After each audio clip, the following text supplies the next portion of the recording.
Hello everybody, and thank you to Isis Navarro to give me the possibility to present you this talk about adolescent idiopathic scoliosis. So first of all, what is scoliosis? Scoliosis is a deformity of the spine and the trunk in the free space plans. That means there is a lateral curve that we see on the X-ray, but this lateral curve on the X-ray is the expression of the torsion of the whole structure that turns around itself with associating to the lateral curve a rotation and a distortion. So in fact, it's a three-dimensional shape of the spine that is shown on a single dimension on the X-ray. Whenever we have a pathology, we have to understand why we treat it. And was the topic of one important paper published some years ago.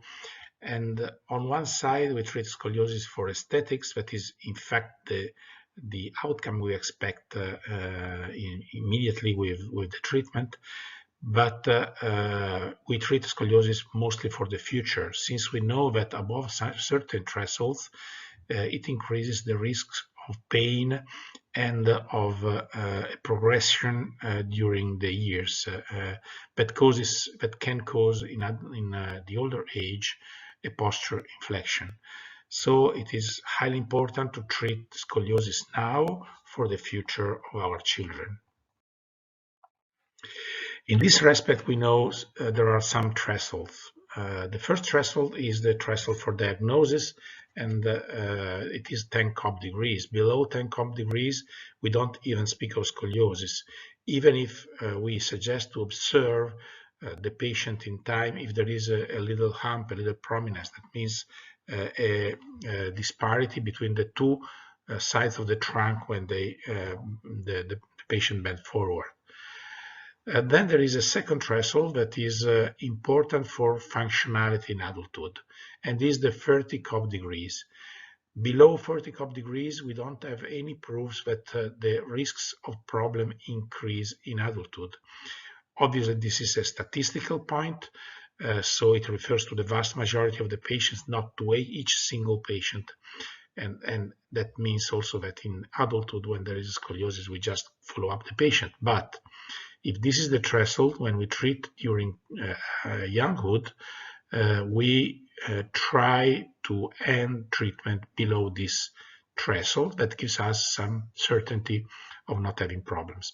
The other threshold is a threshold above 50 Cobb degrees, and that is connected to a big damage to the spine, an almost certainty of a progression in adulthood, and an almost certainty of problems, and that is also, in fact, the surgical threshold. So looking at these thresholds, you can see from this graph that below 40 Cobb degrees, there are almost no risks of problems in adulthood. Above 50 degrees, there are always, almost always, problems in adulthood. Between 30 and 50 degrees, this curve rises very suddenly and importantly. And that means that in this gray area, the less curve we have at the end of growth, the better it is. And this is what we try to do with the conservative treatment.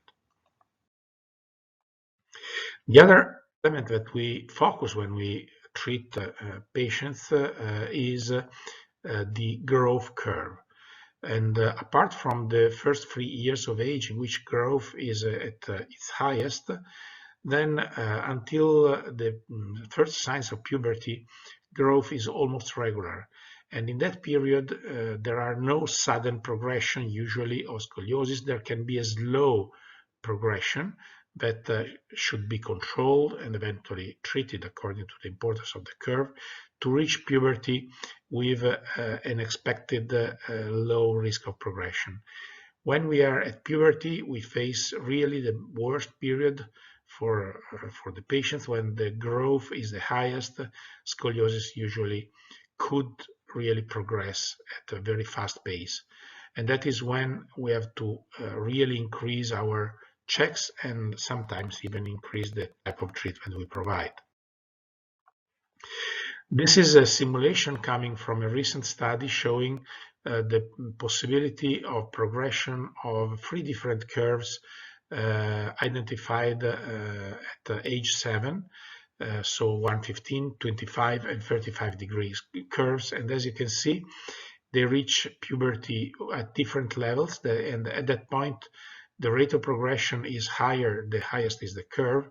And then after the end of puberty, the progression is very slow until the end of growth. And if we look at 3 curves appeared in 3 different moments in life, 3 similar curves, 25 degrees, you can see the prognosis is totally different according to the age of identification, and not only at the starting point at identification, because the later the curve is discovered, the better is the prognosis. The earlier it is discovered, the worse is the prognosis because of the long period of possible progression that we can expect. And for this reason, the youngest the patient, the more careful should be his or her management. And this also shows you that post-puberty, imagining 3 curves in 3 different ages, but at the same starting point, 35 degrees, when you see these patients post-puberty, the probability of reaching the surgical threshold of 50 degrees is very low, while if it is in puberty, within a couple of years, more than 50% of patients reach the surgical threshold. And in the prepubertal period, there is a progression, but is less marked than in the pubertal period. What do we know about the etiology, the cause of scoliosis? We call scoliosis idiopathic because we don't know exactly where does it come from. So there are a lot of studies that have shown some results, but these results are really specific to single groups, subgroups of patients, and they're not generalizable to all of them. So we can guess some mechanisms, but we really don't know where does it come from. We know only that it is a family pathology, so usually it runs within family, even if sometimes you have a straightforward line between generation, and in other times you have a great uncle that had scoliosis, and then it goes to your children. So it is really sparse also, this knowledge. What instead we know very well is how scoliosis progressed, and that is really strictly linked to biomechanical reasons. As you can see from this graph that is produced by a biomechanician who really made a lot of studies to prove this hypothesis was correct, when there is a spinal curvature, whatever is the reason, because there was this spinal curvature, that leads to an asymmetrical loading, and the asymmetrical loading causes an asymmetrical growth. That means there will be part of the vertebra that are chronically compressed, and this grows less, and there are other parts of the curve that are chronically decompressed, and this will grow faster. And this causes, in turn, a self-perpetuating mechanism, a real vicious cycle, because the asymmetrical growth increases the wedging of vertebrae and discs, and this leads to more curve. And that is why our king treatment for scoliosis is bracing, because bracing aims really to revert this vicious cycle. And when we come to treatment, the current guidelines that have been produced by SOSORT, the international society that deals with non-surgical treatment of scoliosis, we have to combine 3 elements. First, scientific knowledge, evidence, but that must be conjugated with the clinical expertise of each single clinicians, and most of all with patients' values. We recently published a paper showing the importance of listening and discussing the different treating options with the patients, obviously according and around what is the evidence for the prognosis of each individual patient. But with adolescents, you really have to open a discussion and find an agreement on the best treatment option, even if that is not the best for the patient in the sense that the patient always would like not to be treated, but making the patient understand why and how you can achieve some results allow the patient to be treated properly and to adhere to treatment and so achieve good results. And in scoliosis treatment, we use a step-by-step approach, and you can see here the one we use in our institute. And this step-by-step is based on increasing burden of treatment, but also increasing efficacy of treatment. And that means the more important becomes the curve, the more important must be the treatment that causes more burden on the patient, but also is more effective. So we know that exercises can help, but above them you can have an elastic brace that have a very specific area of work that cannot expand to the area of plastic braces that have shown to be superior to elastic braces, but also they are more effective, but they are more demanding for the patient and also impairing a little bit more the correct growth of the trunk. So there is a space for the elastic, there is a space for the plastic brace, and nowadays we know the new category of very rigid braces that substituted casting all over the world, and casting is still a very little place in some institute, in some hospitals, and then surgery. Surgery comes when everything before failed. Even it can be a failure of screening, so a discovery, a too late discovery, or can be a failure of treatment. And even the best clinicians around the world are not able to show a 100% success of conservative treatment. In the best cases, we have a rate of failure that relates only to a very specific age period, that is the age of puberty, that is around between 2 and 5% for the best clinicians, even if much worse statistics have been published and presented by other groups. So really, what we try to do is to avoid surgery, but surgery is a very important, even though very demanding treatment that can and must be used in the worst cases. The first stage of treatment is observation. Observation is very important. If the physician tells you, show me your children in 6 months, that must be done, because scoliosis do not regress spontaneously. Scoliosis knows only one direction, that is progression, and sometimes it can remain stable. It can remain stable even for quite a while, and then at one point suddenly progress. And observation means checking regularly if something happened. And if something happens, then you have to treat. Otherwise, if you let the curve go, then you will have to face much more important treatments.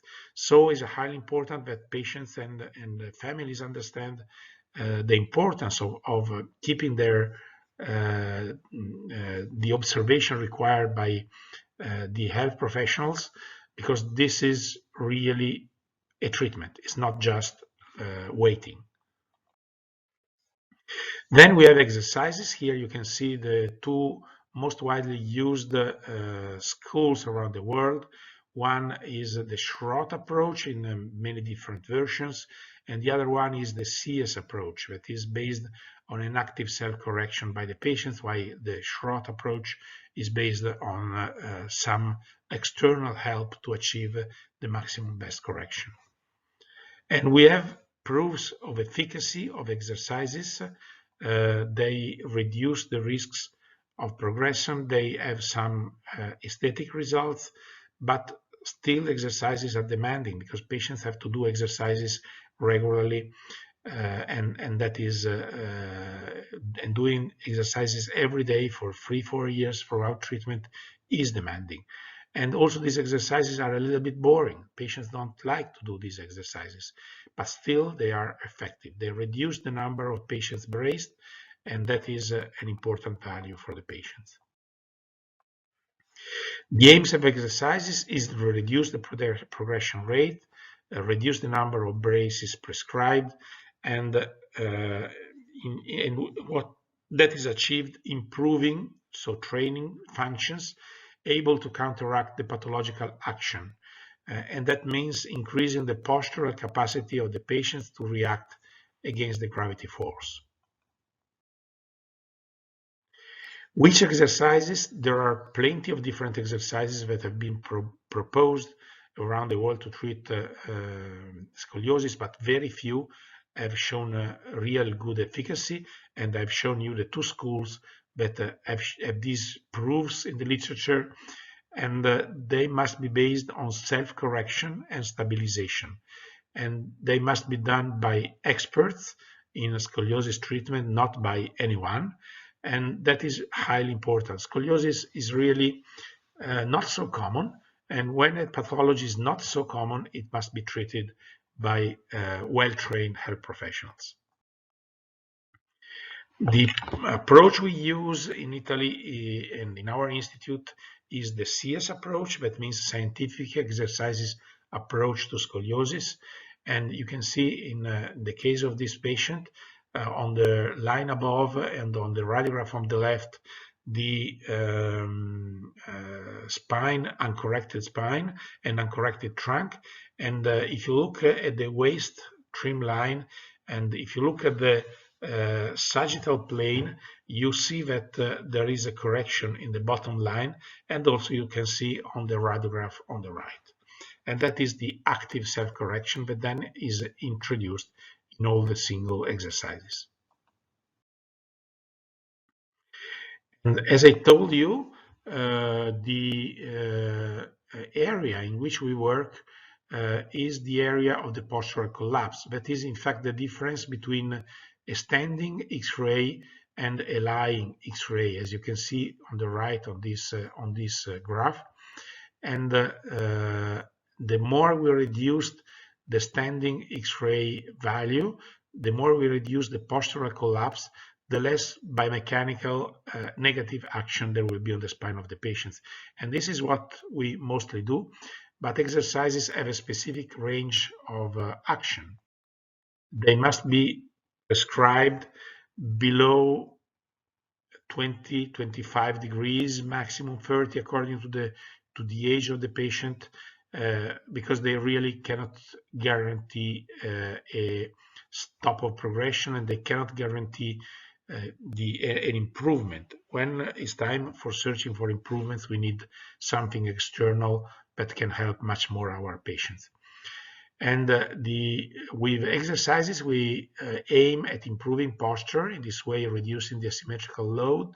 We also aim at improving movement strategies, and these two improvements can reduce the asymmetrical growth, reduce the vertebral wedging. In fact, we just stabilizes would be the more correct word instead of reducing.